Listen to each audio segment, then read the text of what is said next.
নমস্কার প্রিয় ছাত্রছাত্রী এবং আমার সকল বন্ধুদের আমার ইউটিউব চ্যানেলে স্বাগত জানাই।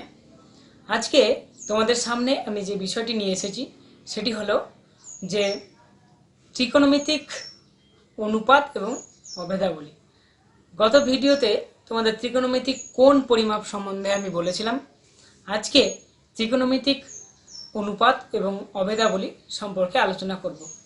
তো যারা মাধ্যমিক দেবে এই বছর তাদের জন্য ত্রিকোণমিতি বিষয়টা খুবই গুরুত্বপূর্ণ এবং তাদের উপর ভিত্তি করেই বা তাদের উপর গুরুত্ব দিয়েই আমি তোমাদের সামনে আজকে এই ত্রিকোণমিতিক অনুপাত এবং অভেদাবলীর সূত্রাবলীগুলো আলোচনা করব এবং কিছু অঙ্ক তোমাদের সামনে করে দেখাবো। তো তোমরা মন দিয়ে ভিডিওটি দেখো। যদি আমার চ্যানেলে নতুন হয়ে থাকো অবশ্যই চ্যানেলটি সাবস্ক্রাইব করে দাও, বেশি করে শেয়ার করো যাতে বন্ধুরা এবং অন্যান্য ছাত্রছাত্রীরা সবাই দেখার সুযোগ পায়। তবে চলো শুরু করা যাক আজকের এই বিষয়টি, ত্রিকোণমিতিক অনুপাত এবং অভেদাবলী। তো দেখো, প্রথমে আমাদের জানতে হবে যে ত্রিকোণমিতিক অনুপাত বলতে কি বোঝো, তাই না? যে ত্রিকোণমিতিক অনুপাত,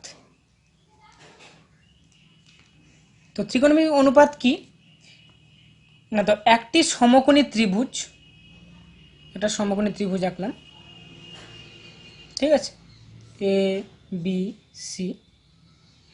এই সমকোণী ত্রিভুজের এ বিটা হচ্ছে লম্ব, বিসিটা হচ্ছে ভূমি, আর এসি হচ্ছে অতিভুজ।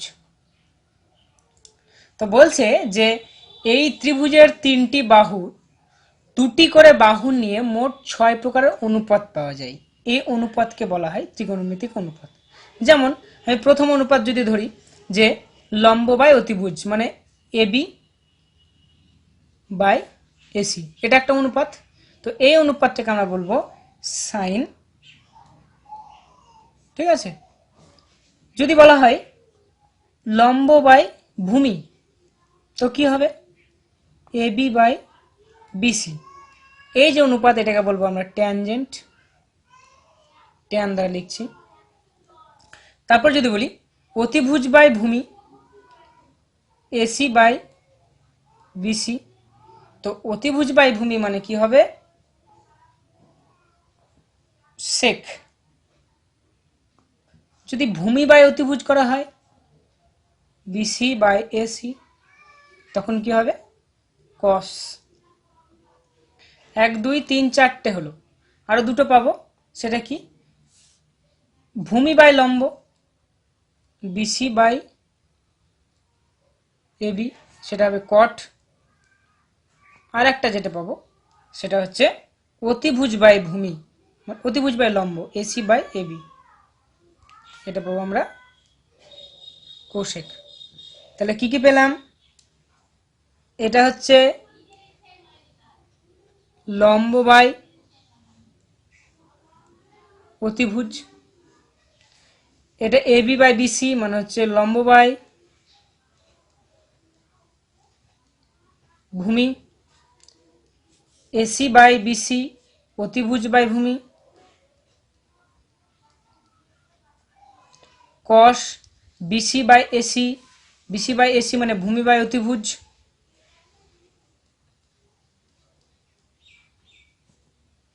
বিসি বাই এবি মানে হচ্ছে ভূমি বাই লম্ব, আর এসি বাই এবি মানে হচ্ছে অতিভুজ বাই লম্ব।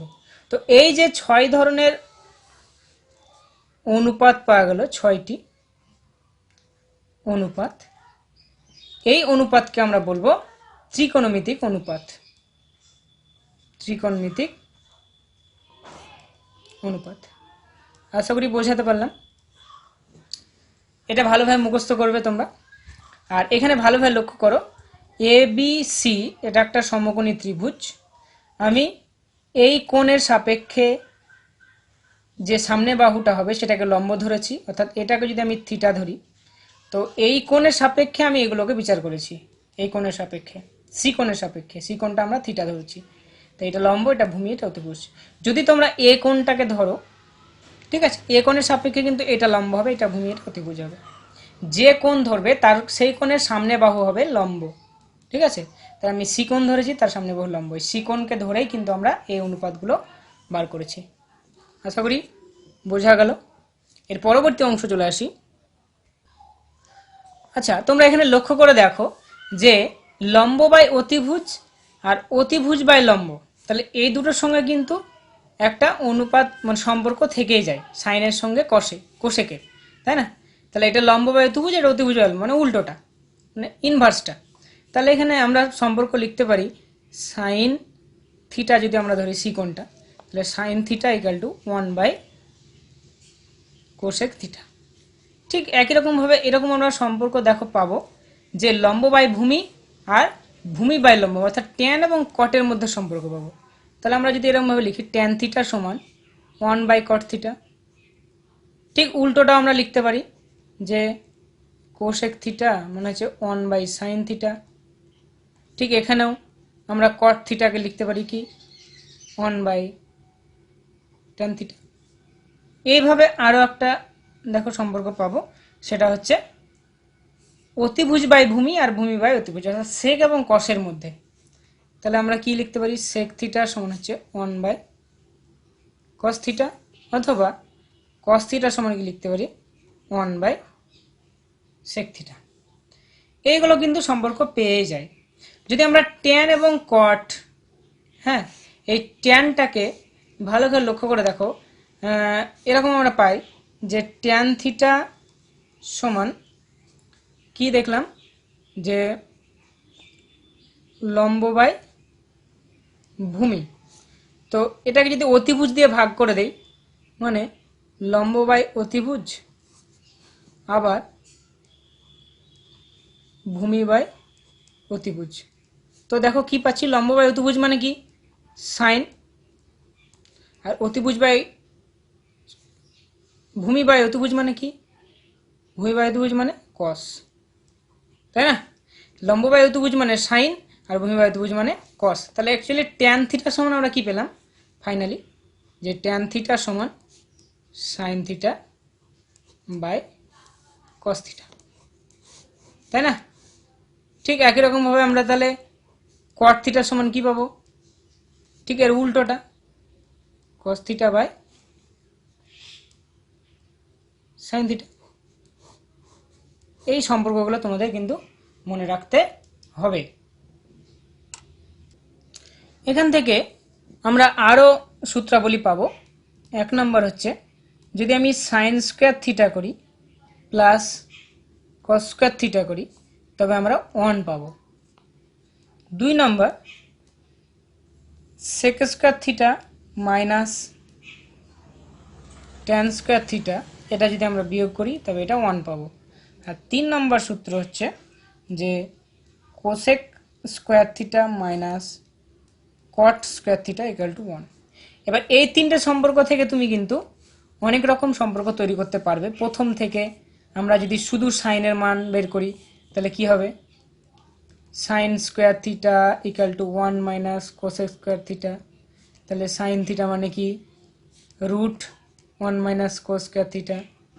এইরকমভাবে তুমি দ্বিতীয় সূত্র থেকে যদি সেকের মান বের করতে যাও তাহলে কি হবে, সেক থিটা সমান 1 প্লাস ট্যান স্কোয়ার থিটা, তাহলে sec theta root 1 plus tan square theta. এইভাবে এই যে সম্পর্কগুলো এগুলো কিন্তু তোমাদের মনে রাখতে হবে। 3 নম্বর সূত্র থেকে যদি তুমি কোসেকের মান বের করতে যাও কোসেক স্কোয়ার থিটা, তাহলে কি হবে 1 প্লাস কট স্কোয়ার থিটা, তাই না? তাহলে কোসেক সমান কি হবে, কোসেক সমান 1 প্লাস কট স্কোয়ার থিটা, আর এটা রুট থাকবে একটা। এই যে তাহলে সম্পর্কগুলো আমরা পেলাম, এগুলো কিন্তু খুবই very very very very important, ভালোভাবে তোমাদের মুখস্থ রাখতে হবে। তো এরপরে যে আমরা শিখব যে এই যে আমাদের কোণের অনুপাতগুলো পেলাম theta sine theta cos theta, তো এগুলোর মান, এই যে থিটার মানটা আমাদের 0 থেকে 90 ডিগ্রি পর্যন্ত মান বসাবো। কি কি মান বসবে, হ্যাঁ, যে 0 ডিগ্রিতে কত, আমি 30 ডিগ্রির মানটা বের করব, 45 ডিগ্রির মানটা বের করব, আর 60 ডিগ্রির মান আর 90 ডিগ্রির মান। এই মানগুলো 0, 30, 45, 60 আর 90 এই মানগুলো আমাদের কিন্তু ভালোভাবে ত্রিকোণমিতিক অনুপাতে শিখে নিতে হবে। তো এটা মুখস্থ করবে আর মনেও রাখতে হবে, তা নাহলে কিন্তু মানগুলো অঙ্ক করতে পারবে না। তো আমরা কী করব দেখো, প্রথমে এইভাবে ছকটা টেনে নেব। আচ্ছা 0 ডিগ্রি থাক। আচ্ছা 30 ডিগ্রিকে যদি আমি বৃত্তীয় মানে প্রকাশ করি তাহলে কত হবে π/6, তাই না? তাহলে π/6 লিখলাম। আর 45 ডিগ্রিকে π/4, আর 60 ডিগ্রিকে π/3, আর 90 ডিগ্রিকে π/2, তাই না? এটা বৃত্তীয় মানে প্রকাশ করে নিলাম। আচ্ছা এবার আমি যে কোণানুপাতগুলো আছে সেটা প্রথমে কি সাইন থিটা, সাইন। তো সাইন 0 ডিগ্রি মান মুখস্থ করবে, সাইন 0 মানে 0। সাইন 30 ডিগ্রি মান, ঠিক আছে, 1/2। সাইন 45 ডিগ্রি মান 1/√2। সাইন 60 ডিগ্রি মান √3/2। সাইন 90 ডিগ্রি মান 1। ঠিক আছে, এটা প্রথম কোণানুপাত সাইন। তারপরে দ্বিতীয় যে অংশটা আছে সেটা হচ্ছে কস। তো কসের ক্ষেত্রে ঠিক উল্টো দিক থেকে লিখব, কারণ সাইনের 90 ডিগ্রিতে 1 হয়েছিল, তাহলে কসের 0-তে 1 হবে। সাইনের 60-এ √3/2 হয়েছিল, তাহলে কসের 30-এ √3/2 হবে। আর যেহেতু এটা মিডিল পজিশনে আছে তাহলে এটা একই থাকবে। আর এই হাফটা চলে যাবে এখানে, তারপরে 0। আশা করি এই দুটো মান বোঝা গেল। ঠিক আছে, তো এরপরে দেখো যে সাইন বাই কস যদি করি, সাইন বাই কস মানে কি ট্যান, ট্যান থিটা। তাহলে ট্যানের মান সাইন বাই কস মানে সাইনকে কস দিয়ে ভাগ করবো, তাহলে 0-কে 1 দিয়ে ভাগ করলে কত হবে 0। 1/2 √3/2 যদি ভাগ করি তাহলে কত হবে 2 2 ক্যান্সেল হয়ে যাবে, 1/√3। এটা ভাগ করলে কেটে 1 হবে। আর এটা যদি ভাগ করি তাহলে 2 2 ক্যান্সেল হচ্ছে, শুধু √3 থাকছে। আর এটা ভাগ করলে অসংগত থাকছে, দেখো 2/0 মানে 0 দিয়ে ভাগ করছি, ঠিক আছে। তো এখানে অসংগত মান থাকছে। তো এই অনুপাতটা আমাদের হয়ে গেল। আচ্ছা এর পরবর্তী অনুপাত কি আছে, এখনো 3টে অনুপাত আছে। ট্যানের উল্টোটা কি কট, তাই না? ট্যান মানে 1/cot। তাহলে ঠিক একই রকমভাবে আমরা যেমন সাইন কসে এসেছিলাম তেমনি ট্যানের সঙ্গে কট, তাহলে এটা চলে আসবে অসংগত। এমনি এরকমভাবে যদি ভাবতে যাও যে কট মানে কি কস বাই সাইন, তাহলে 1/0 করলে কত হবে অসংগত, তাই না? তুমি যদি √3/2 আর 1/2 করো তাহলে ভাগ করো তাহলে কত আসবে 2 2 ক্যান্সেল করে √3 থাকবে শুধু। দেখো ঠিক এইটা আসছে ঘুরে 60-এ এখানে চলে আসছে। আর যেহেতু 1 মিডল পজিশনে আছে এটা 1 থাকবে। আর এখানে 1/√3টা এখানে আসবে, আর 0টা 90 ডিগ্রিতে যাবে। এই হয়ে গেল আমাদের কটের মান।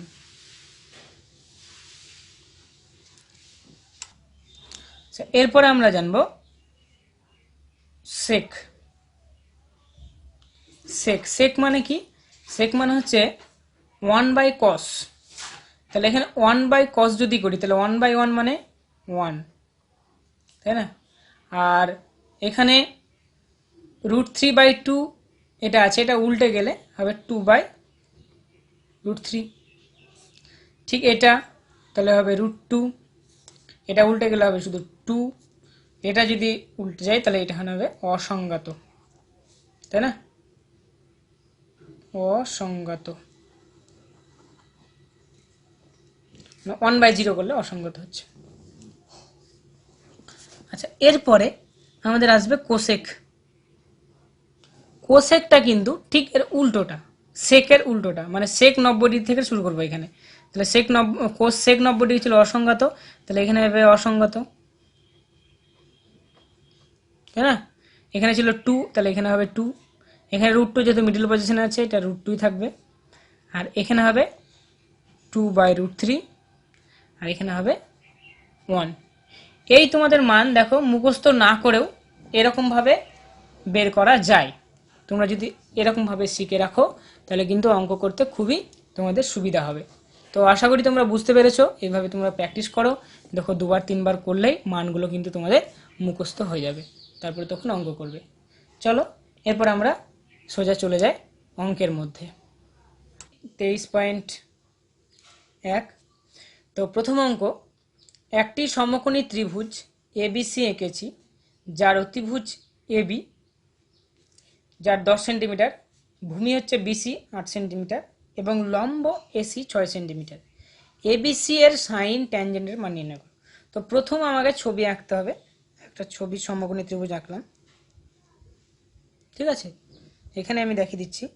তো এবি হচ্ছে অতিভুজ, তো এটা যদি এ হয় তাহলে এটা বি হবে, এটা সি হবে, তাহলে এই অংশটা আমাদের অতিভুজ। আর বিসি এটা হচ্ছে ভূমি, ঠিক আছে। এ বিসি হচ্ছে ভূমি, এটা হচ্ছে 8 সেন্টিমিটার, আর অতিভুজটা হবে 10 সেন্টিমিটার। আর যে লম্ব এসি দেওয়া আছে, লম্ব এসি সেটা হচ্ছে 6 সেন্টিমিটার। তাহলে এটা 10, 8, এটা 6, বোঝা গেল। বলেছে এবিসি এর সাইন, এবিসি মানে এই কোণের সাপেক্ষে, এই কোণটা লম্ব আমি বলেছি, এটা লম্ব, এটা অতিভুজ, এটা ভূমি। তো এবিসি কোণের সাপেক্ষে তাহলে সাইন কি হবে, সাইন এবিসি হবে লম্ব বাই অতিভুজ, তাই না। তা লম্ব মানে কোনটা, লম্ব মানে হচ্ছে 6 এসি, আর অতিভুজ মানে 10। তাহলে এখানে কাটাকাটি করো, দেখো 3 দুগুণ 6, 3 থাকছে, আর এখানে 5 দুগুণ 10, তাহলে 3/5। তো এইভাবে তুমি যদি এটা সাইন বের হলো, এবার তুমি যদি ট্যানজেন্ট বার করতে বলেছে, তাহলে ট্যান মানে কি, ট্যান মানে হচ্ছে লম্ব বাই ভূমি, তাই না। তাহলে লম্ব বাই ভূমি, এবার লম্ব বাই ভূমি মানে দেখো লম্ব কোনটা 6 আর ভূমি মানে হচ্ছে 8, তাহলে 6/8, 3 দুগুণ 6, 4, মানে 3/4 ট্যানজেন্টের মান। তাহলে এই অঙ্কটা বোঝা গেল। তা প্রথম কি করব, একটা সমকোণী ত্রিভুজ আঁকবো, এবি এসি বিসি যা দেওয়া আছে সে মানগুলো বসিয়ে দিয়ে আমরা সাইন আর ট্যান বার করবো। দেখবো কোন কোণের সাপেক্ষে বলেছে, যে বি কোণের সাপেক্ষে এটা লম্ব, এটা ভূমি, এটা অতিভুজ। তাহলে বি কোণের সাপেক্ষে সাইন মানে কি লম্ব বাই অতিভুজ, লম্ব বাই অতিভুজ 6/10 মানে 3/5 হলো। আর ট্যানজেন্ট মানে হচ্ছে লম্ব বাই ভূমি মানে 6/8 মানে 3/4 হলো, বোঝা গেল। আচ্ছা, এর পরবর্তী অঙ্কে দেখো 2 নম্বরেরটা, সময় একটি সমকোণী ত্রিভুজ এবিসি এঁকেছে, যার এবিসি 90 ডিগ্রি, এবি 24 সেন্টিমিটার, ছবিটা আঁকায় আছে, এবিসিটা 90 ডিগ্রি, এবি হচ্ছে 24 সেন্টিমিটার এবং বিসি হচ্ছে 7 সেন্টিমিটার, ঠিক আছে। তো 24 আর 7, এই বিসি, বিসি আর এবি দেওয়া আছে, তবে আমাদের এসিটা কিন্তু দেওয়া নাই। তাহলে এটা কিন্তু পিথাগোরাসের উপপাদ্য দিয়ে আমাদের আগে বের করে নিতে হবে। কি না, তো অতিভুজ স্কোয়ার সমান লম্ব স্কোয়ার প্লাস ভূমি স্কোয়ার, এটা হচ্ছে পিথাগোরাসের উপপাদ্য। তো এই পিথাগোরাসের উপপাদ্য দিয়ে আমাদের আগে অতিভুজটা বের করে নিতে হবে। লম্ব স্কোয়ার মানে হচ্ছে 24, 24-এর স্কোয়ার, 24-এর স্কোয়ার মানে কত 576, আর ভূমির স্কোয়ার মানে 49, দুটোকে যোগ করলে কত হবে না হচ্ছে 15 আর 2 625। তাহলে অতিভুজটা স্কোয়ার 625, তাহলে অতিভুজটা সমান কত √625, √625 মানে কত 25। তাহলে আমাদের এই যে মানটা এসি, এই মানটা চলে আসলো কত 25 সেন্টিমিটার। তাহলে এবার অতিভুজ লম্ব আর ভূমি পেয়ে গেছে, তাহলে বার করতে পারবো। এইটা তোমরা হোমওয়ার্ক তোমাদের থাকলো, এটা তোমরা নিজেরা চেষ্টা করো। যে সাইন মানে লম্ব বাই অতিভুজ বের করবে মান, কস মানে ভূমি বাই অতিভুজ মান বের করবে, ট্যান মানে কি করবে, ট্যান এ সাপেক্ষে বলেছে, কিন্তু এ সাপেক্ষে এটা লম্ব হচ্ছে, এটা ভূমি, এটা অতিভুজ, হ্যাঁ এটা লম্ব, এটা ভূমি, মানে 3টে বাহু যখন পেয়ে যাচ্ছ তখন তোমাদের কোন সাপেক্ষে বের করতে বলবে সেটা তোমাদের নিজের ব্যাপার, মানে সেটা নিজেরাই বুঝে বুঝে করবে, ঠিক আছে। আর কোসেক মানে কি অতিভুজ বাই লম্ব, কোসেক মানে অতিভুজ বাই লম্ব। ফর্মুলা আমি লিখে দিয়েছি, সেই অনুযায়ী তোমার মান বসাও আর করো। আচ্ছা, এরপরে দেখো এই অঙ্কটা 3-এরটা, এবিসি সমকোণী ত্রিভুজের সি কোণ 90 ডিগ্রি। এখানে একই রকমভাবে ছবি আমরা আঁকবো, দেখে নাও। এটা একটা সমকোণী ত্রিভুজ, হ্যাঁ, এই সি কোণটা 90 ডিগ্রি, আর বিসি হচ্ছে 21, আর এবি হচ্ছে 29, ঠিক আছে। তো আমাদের এটা এ বি, এটা সি, এই কোণটা 90 ডিগ্রি হলো, এবি হচ্ছে 21 সেন্টিমিটার হুম, আর এখানে সরি এ বিটা হচ্ছে 29 সেন্টিমিটার, আর বিসি হচ্ছে 21 সেন্টিমিটার। তাহলে আমাদের এসি আগে বার করে নিতে হবে। অতিভুজ, এটা যদি অতিভুজ হয়, এটা লম্ব, এটা ভূমি। হ্যাঁ, তো এখন অতিভুজ স্কোয়ার ইকাল টু লম্ব স্কোয়ার প্লাস ভূমি স্কোয়ার, এই ফর্মুলা দিয়ে আমাদের এই লম্বটাকে আগে বের করে নিতে হবে। লম্বটা বের করার পরে যেহেতু 3টে বাহুর মান পেয়ে যাবা, তখন তোমরা এই সাইনে কসে সাইন বি কস বির মানটা বের করতে পারবে। সেম একই রকমভাবে এই 2-এরটা যেমনভাবে দেখালাম, 3-এরটাও সেভাবে করবে। 4 নম্বরটা দেখে নাও। 4 নম্বরটা বলেছে কস থিটা সমান 7/25 হলে থিটা কোণের সকল ত্রিকোণমিতিক অনুপাতের মান নির্ণয় করো। কস থিটা মানে কি? কস থিটা মানে হচ্ছে ভূমি বাই অতিভুজ। ভূমি বাই অতিভুজ মানে 7/25। তাহলে ভূমিটাকে আমি 7K ধরে নিলাম ভূমি, আর অতিভুজটা আমি ধরে নিলাম 25K। কেটা একটা ধ্রুবক রাশি। তো যখন আমরা ছবি আঁকবো একটা সমকোণী ত্রিভুজ, ঠিক আছে, তো এই সমকোণী ত্রিভুজের কস থিটা যদি ভূমি বাই অতিভুজ হয়, মানে ভূমি মানে এটা এ বি সি, বিসি হচ্ছে 7K, আর অতিভুজটা হচ্ছে এসি মানে হচ্ছে 25K, তাহলে এটা পেয়ে যাচ্ছি এবি। এবি যখন পেয়ে যাবে তখন তুমি কস বাদ দিয়ে সাইন ট্যান সেক কোসেক যত আছে সব মানগুলো বের করে নেবে। খুবই সহজ, এগুলো তোমরা বাড়িতে প্র্যাকটিস করো, ভালোভাবে করো। যদি অসুবিধা হয় জানাও, আমি তোমাদের দেখিয়ে দেবো।